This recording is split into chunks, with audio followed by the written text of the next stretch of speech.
What is up, Ludi Bros Army? It's your boy, Big Bro Lamar Ludi, and I'm sitting down today to bring you guys my first place deck profile from my locals at In-Game Cards and Anime in Ventura.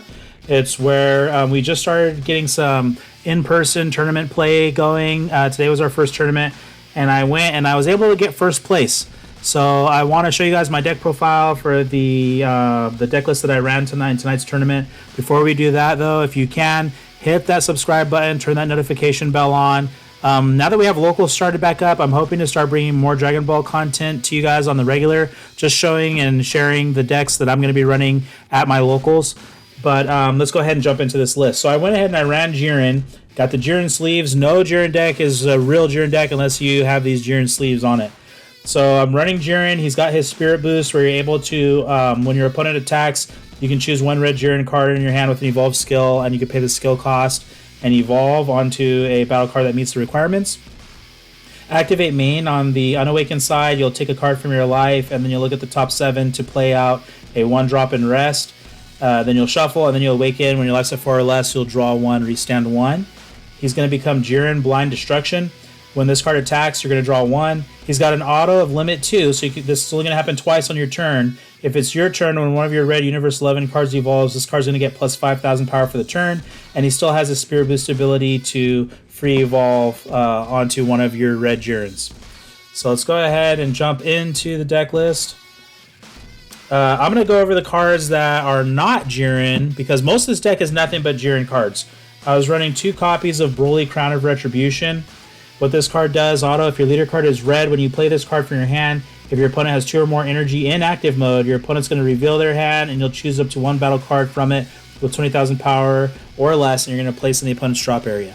So I was able to use that. I just used it one time tonight. I was playing against a Soul Striker deck, and I went ahead and took a peek at his hand and was able to snatch something out and get some information for later in the game. So I'm running 2 copies of Broly, Crown of Retribution. My Unison, 4 copies, Topo, Force of Obliteration. You have to have this card really turn 1. As soon as you are able to get it out, you want to go ahead and get this onto the field. For his +1, at the end of your turn, you're going to choose up to 1 red battle card with an energy cost of 1 in your hand, and you're going to play it in rest. And then the -7, if your opponent has 3 or more life, deal 1 damage to your opponent. I did resolve the -7 one time tonight, and that +1 is so crucial. You're going to do that every single turn. His auto is once per turn. When one of your red battle cards evolves, this card is going to get plus 5,000 power for the turn, and you'll add a marker to it. So you're always plussing. He's a super sticky Unison. He's kind of hard to get off the board. You're always going to be plussing with him. And let's go ahead and check out all the 1-drops. Now, I run a full 1-drop lineup. And I run 12 1-drops. I want 12 targets because I don't ever want to miss off of that leader's effect where I'm taking a life. And I always try to have a target in hand for my Unison when it comes to the end of the turn to play something out that's a 1 cost. So I'm running 4 copies of this little Kunchi Warrior of Universe 11. He gives all other 1-drops in your battle area barrier, and then his auto, when this card is played, you're going to draw 1 card.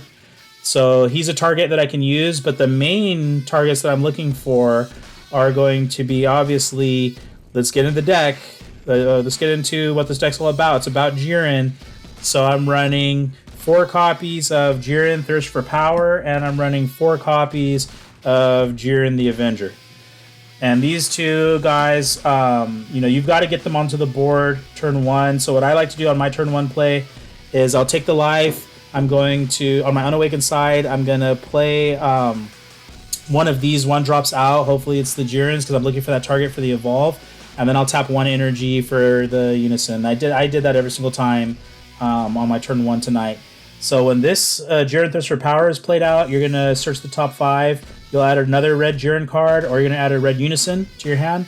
And then for this Jiren, when this card is played, you're going to draw 1. So there's so much plussing in the Jiren deck. There's so much consistency in my particular build as well that you should always hit on those. And at the end of the turn, you're going to play another card out. So that's essentially giving you 2. Hopefully, you're going to have 2 targets. Also, I'm running 4 copies of Jiren Pride of Universe 11. His activate main is if your leader card is Universe 11, you place this card in your drop area from your hand. You'll choose up to 2 Universe 11 cards with an energy cost of 1 in your drop area, and you're going to play them with their skills negated for the turn.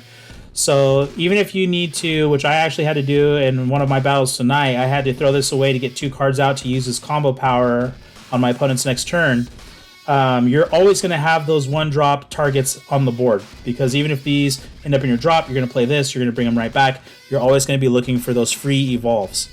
And speaking of the free evolves, I run a full contingent of free evolves. I'm running 4 copies of the Jiren Devastating Might.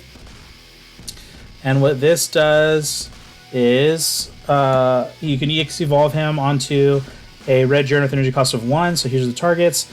And then a limit 1. When this card is played, you're going to draw 1. And then you're going to choose up to one of your opponent's battle cards. And it's going to get minus 10,000 power for the turn. So I like to use this guy defensively as my defensive evolve. And then I'm running a full play set of Jiren Unseen Potential. And I use this for my offense. I tried to use this tonight for my offensive evolve. When this card is played, you're going to look it up to 7 cards on the top of your deck. You're going to add up to 1 red Universe 11 card among them to your hand, and then you'll shuffle. And if you added a card, you're going to bottom deck a card. So no matter what, I was looking for free evolves every single turn. 4 targets for defense, 4 targets for offense. The next evolve target I was running is Jiren Surge of Strength, the 5-drop. And by having so many of these free evolve targets, it makes it a little bit easier for the final part of the Jiren chain. So Jiren Surge of Strength, you're going to play him out onto a Jiren with energy cost of 1 or 4. If this card would be removed from your battle area by an opponent's skill, you just take 2 cards under this card and put them into the drop area. Or you can add 1 card from your life to your hand instead. And then when this card is played, you're going to draw 1. So we just see every single one of these cards draws. You know, each one of these Jirens was adding cards. The Kunshi adds cards, draws for you. When this card is played, you're searching the top 7. When this card is played, you're going to draw 1, then choose one of your Unison 11 or your Universe 11 cards, leader or battle, and you'll be able to give it a plus 1,000, which that came in clutch in one of my games. I think I had to combo up to like 46k to fight off a 45k attack, which I was able to do because I used the Spirit Boost to play this out and gave it to my leader. And then he draws a card and chooses a battle card and negs it, which is why I use him defensively, because I'm looking to neg their card, or if they had a little problematic 1-drop or a blocker or something, then I can get rid of that, during the battle phase when they go ahead and swing. And then I'm running a full play set of Jiren Zenith of Power. He's got the EX Evolve. You can only do it once in your turn. He's got a limit of 1, but for 2 energy. If you have 3 or more energy, then you'll be able to evolve him onto the 4 or the 5-drop. When this card is played, you'll choose up to one of your opponent's battle cards, ignoring barrier. You're going to neg it 35, and you can't play non-Universe 11 battle cards for the turn. So you want to make sure that you get, if you are running a card that's not Universe 11, you want to make sure you get it out before you play this guy out, because he's got that restriction. Activate main, place 1 card under this card to the owner's drop area. You're going to switch this to active mode, and you may have your red leader card get plus 5,000 power for the turn. So the way things went for me tonight was I had the turn 1 play, playing him out. On turn 2, I would evolve this on their turn, and then I would turn around, play out another 1-drop, and play this on my turn on turn 2, along with 1 Surge of Strength. And then on turn 3, just about every single game I was able to get this guy out there, except for that final game. I had to go a little different route, but I had my 5-drops here to back me up. So I'm running the full, that's the full Jiren package. It's a Jiren deck, and I feel like the way that you can run this thing, you don't even need anything else. It's kind of just pure Jiren themed. I'm running 4 copies of the Super Combo for Warrior of Universe 11, Coquette. You can either use her as a traditional Super Combo when your life's at 4 or less. She'll gain 10k, and then you can draw a card. Or you can do it where you'll slide her underneath your Unison. When you go to Spirit Boost, you'll draw a card, and you'll get an additional marker added on to your card.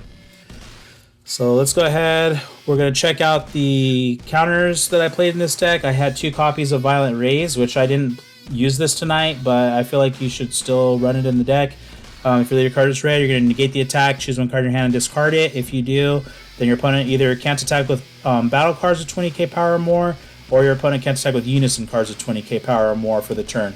So I didn't need it tonight, but I have 2 in the deck. And then I'm running 3 copies of Testing the Opposition, which I use this all night long. If your life's at 5 or less, you can activate this card for free. You'll play out a Cyberman token, and then that token's going to gain blocker. So I was running 3 copies of that. And then I was also running 1 Hidden Power Supreme Kai, just in case if you need the double strike. And then for my Overrealm, I was running Secret ID Mass Saiyan, which, like I said, with the 8 drop, it actually had to do it like this tonight. I had to Overrealm first, then play out my 8 drop. When this card is played using Overrealm, you're going to choose any number of your opponent's battle cards that add up to a total energy cost of 6 or less, and you're going to send them to the warp. And then for the last card, my Secret Rare, which this put in work for me all night long, and I saw it in every game. I'm running the SS3 Gohang's Interdimensional Warrior.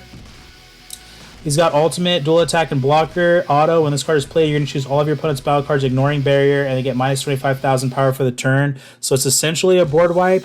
You can pretty much, most things in the game are going to lose to that 25,000 power. Auto, +1, when your opponent attacks with a battle card, you may choose it, and it gets minus 25,000 power for the turn. And then he has his -4, which this card gets plus 15,000 power and triple strike for the turn. And at the end of the turn, you'll restand this card. So I played this every single game, I think on turn 4. Usually I would play at turn 4, then awaken, get 1 energy back. But this was a secret rare, and I feel like, this put in so much work for me. I saw it every game. There's so much consistency in this deck. When you have so many cards that draw or search every single time you're playing, you're always getting at least 1 more card, 1 to 2 more cards every turn off of your initial draw. So this was my Jiren deck that I ran at my locals tonight, got first place with it, was very happy with it. And I hope you guys enjoyed it. Thank you for checking out this video. Like I said at the beginning, I'm hoping to bring more Dragon Ball content and deck profiles of different decks that I'm playing at my locals going forward. I'd like to try and get a deck profile to you guys at least once a week. And I hope that you guys do enjoy this content. All right, well, thanks for tuning into this video, and I'll see you guys next time. Thank you for watching the video.